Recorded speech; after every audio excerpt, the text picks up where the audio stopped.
उसमें 2 वोट दूसरे तरफ से भी आकर 25 वोट थे। उम्मीद बहुत थी कि मंसूर जीतेंगे, एक नौजवान रहनुमा मुसलमान को एक मिलेगा, लेकिन नाउम्मीद हो गए। अफसोस ना, इंशाल्लाह आगे बहुत सारे दिन हैं और यंग है, इंशाल्लाह आगे जीतेंगे। कांग्रेस नहीं है, सेकुलरिज्म के लिए लड़ रहे हैं, मुत्तहद हो रहे हैं, ऐसी बात नहीं है। कांग्रेस कभी भी बैकवर्ड और माइनॉरिटीज के साथ है, ये एक बैकबोन है, आगे भी रहेगी। जब तक ये दुनिया रहेगी तब तक कांग्रेस गरीब और बैकवर्ड तबका और माइनॉरिटीज तबके के साथ रहेगी। आज कर्नाटक के अंदर ये हालत आने की जिम्मेदारी एसडीपीआई है। अगर एसडीपीआई के स्टूडेंट फ्रंट ऑफ ऑर्गेनाइजेशंस अगर हिजाब के इश्यूज को उड़पी के अंदर उछाला ना होता, आज ये दिन देखने की जरूरत ना थी। तो अच्छा कांग्रेस का डिसीजन था, क्योंकि सेकंड कैंडिडेट डालना तो, और कैंडिडेट भी एक एजुकेशनिस्ट और एक यूथ और कौम का रहबर, एक अच्छा डिसीजन था। लेकिन हार जीत तो होना ही है, आज अगर हारे हैं तो कल जीतेंगे। एक कोशिश थी, नहीं हुई, लेकिन अच्छा डिसीजन था। जेडीएस से उम्मीद थी कि मुसलमान को साथ देंगे, लेकिन नहीं दिया। क्योंकि देखिए, जब राज्यसभा का इलेक्शन पिछली बार था, तब देवेगौड़ा साहब के ख्यालात को मद्देनजर रखते हुए सोनिया गांधी, हमारी जो राष्ट्रीय प्रेसिडेंट है, उन्होंने एक अच्छा डिसीजन लिया था कि इनके खिलाफ कोई कैंडिडेट ना डाला जाए। तो इनको जिताने के बहुत सारे आसान से तरीकों को अपनाकर इनको जिताया था। और वही जब 2018 में हमारी जब इलेक्शंस के बाद जो रिजल्ट्स आए, जो रुझान थे, तब तो हमें थोड़े सीट कम थे।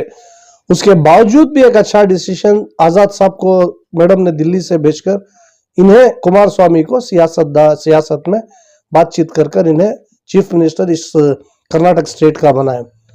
लेकिन अफसोस से कहना पड़ता है कि जो सोच, जो सेक्युलर माइंड जो देवेगौड़ा साहब का है, वो कुमार स्वामी का नहीं है। कुमार स्वामी साहब जो है वो बिजनेस माइंडेड है।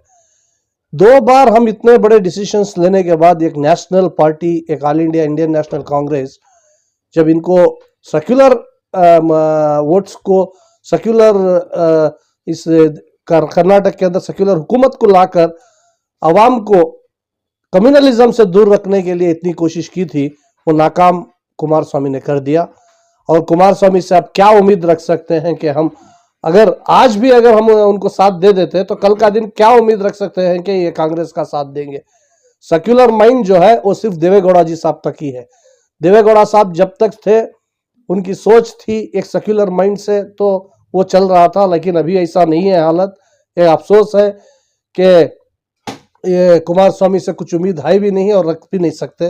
ये बहुत अफसोसनाक बात है। कल जो इलेक्शन हुए, जिसमें उसमें 2 वोट दूसरे तरफ से भी आकर 25 वोट थे। उम्मीद बहुत थी कि मंसूर जीतेंगे, एक नौजवान रहनुमा मुसलमान को एक मिलेगा, लेकिन नाउम्मीद हो गए। अफसोस ना, इंशाल्लाह आगे बहुत सारे दिन हैं और यंग है, इंशाल्लाह आगे जीतेंगे। कुमार स्वामी तो कह रहे हैं कि कांग्रेस ने बीजेपी के कैंडिडेट को जिताया है। देखिए, कुमार स्वामी तो पहले से बोलते ही आ रहे हैं, जब तक हमारे एक सेक्युलर, एक बैकवर्ड कम्युनिटी का जो सीएम थे सिद्धरामैया साहब, उस वक्त से वो बोल रहे हैं, आज नहीं। क्या इन्होंने कभी कैमरा रख के देखा है कि हमने बीजेपी को जिताया है? ऐसी बात नहीं है। अभी 2 वोट जो ज्यादा आए हैं, जो लहर सिंह को, वो किसके हैं? हमारे तो नहीं है, कांग्रेस के। तो कुमार स्वामी क्या बात, किस जबान से बोलेंगे?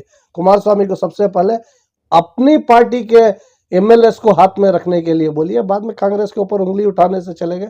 हमारे पार्टी में हमारे प्रेसिडेंट डीके शिव कुमार और हमारे सिद्धरामैया साहब दोनों एक है, मुत्तहद है। इंशाअल्लाह आने वाले 23 में हमारी सरकार हम बनाएंगे। डीके शिव कुमार की ईगो की वजह से बात नहीं की गई, बात नहीं करने की वजह से हार, इसका बीजेपी को फायदा हुआ है।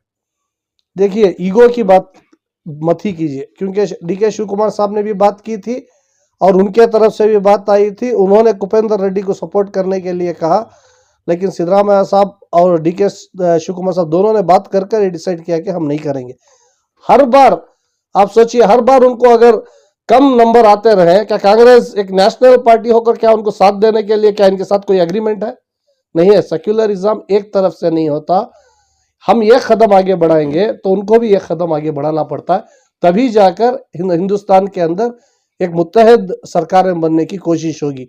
हमने कोशिश की थी, लेकिन उन्होंने, अगर कांग्रेस ने उस वक्त पर साथ नहीं दिया होता तो आज राज्यसभा में देवेगौड़ा साहब भी मेंबर ना होते और इनकी पार्टी का अस्तित्व ही खत्म हो गया होता, खत्म भी हो गया था। तो ये सोचना चाहिए कुमार स्वामी साहब को कि इस कर्नाटक के अंदर अगर कम्युनल फोर्सेस को अवॉइड करना है तो आगे पीछे होगा, कांग्रेस के साथ अनबन कर कर इसको चलाना है, तभी एक सेक्युलर हुकूमत कर्नाटका में बन सकेगी। कहा जा रहा है कि दोनों पार्टियां जो है सेकुलरिज्म पर कायम नहीं है, सेकुलरिज्म का नाम ले रही हैं लेकिन उस पर अमल नहीं कर रही। अगर सेक्युलरिज्म का पर अमल ना करती तो इतने सारे इशू को, हिजाब से लेकर दूसरे इश्यूज जितने भी हुए, इसके प्रोटेस्ट किसने किया? कांग्रेस नहीं किया। हाँ, मैं मानता हूँ कुमार स्वामी ने भी बात किया, लेकिन प्रोटेस्ट कहाँ पे प्रोटेस्ट किया? हर जगह कांग्रेस नहीं है, सेक्युलरिज्म के लिए लड़ रहे हैं, मुत्तहद हो रहे हैं। ऐसी बात नहीं है। कांग्रेस कभी भी बैकवर्ड और माइनॉरिटीज के साथ है, ये एक बैकबोन है, आगे भी रहेगी। जब तक ये दुनिया रहेगी तब तक कांग्रेस गरीब और बैकवर्ड तबका और माइनॉरिटीज तबके के साथ रहेगी। लेकिन मुसलमान जो हैं दूसरी पार्टियों का रुख कर रहे हैं, देखिए एसडीपीआई हो, चाहे एमआईएम हो, चाहे आज कर्नाटक के अंदर ये हालत आने की जिम्मेदारी एसडीपीआई है।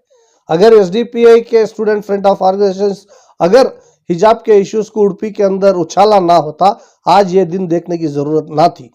हम ये करेंगे तो आरएसएस और बीजेपी के जो कार्यकर्ता है 10 गुना ज्यादा करेंगे। इससे अच्छा है कि हम लोग अपने हुदूद में रहे और इस इश्यूज को जो है मिल बैठकर सुलझाएं, चाहे वो हिंदू भाइयों के साथ हो या क्रिश्चियन भाइयों के साथ हो। मुत्तहद होकर बैठकर बात करने से हर चीज हल हो जाती है।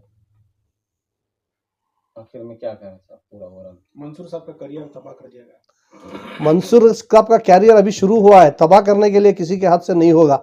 मंसूर साहब की एज क्या 50 साल नहीं है कि कैरियर खत्म हो गया, अभी यंग एंड यूथ है। इंशाअल्लाह अगले इलेक्शंस में मंसूर साहब जरूर जीतेंगे। हारने वाली सीटें क्यों मुसलमानों को देते हैं? देखिए, पहले ही डिसाइड था कि 10 सीटों में 1 सीट मुसलमान को दिया जाएगा। वो इमरान प्रताप गडकरी को बॉम्बे से, महाराष्ट्र से दिया गया। तो दूसरी सीट भी कोशिश की है कि मंसूर को कर्नाटक से जिताएंगे। हारने वाली सीट नहीं, जीतने वाली सीट ही थी। हमारी उम्मीद बहुत थी कि कई सारे जेडीएस के नेताओं से बात कर इस सीट को जिताएंगे। ये ना हो पाया क्योंकि वो कुमार स्वामी ने ईगो किया, डीके शिव कुमार और सिद्धरामैया साहब ने नहीं।